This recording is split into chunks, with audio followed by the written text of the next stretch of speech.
पढायो दक्षिणै हरायो अझ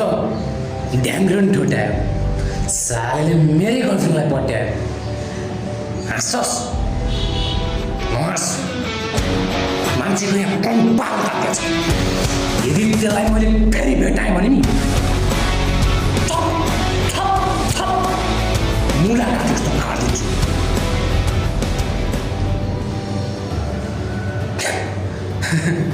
तर यार यो कुरा केवल भन्नमा मात्रै राम्रो सक्छ सायद अब आफूले माया गरे मान्छे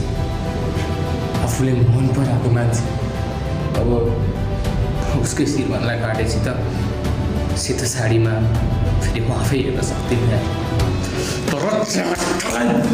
त्यतिखेर भेट्टाएको भए सास फेर नहुने गरी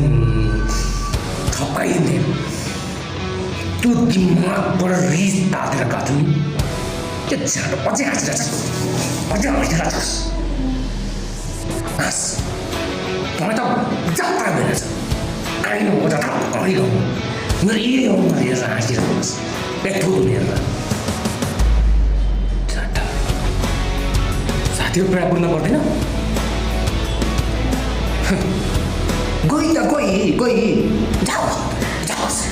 मसँग गन्तीमा छन् त्यस्ता गन्तीमा अनगिन्ती छ कस्ता चाहियो अग्ला मुचा तँलाई चाहियो कि तँलाई चाहियो जस्ता पनि छ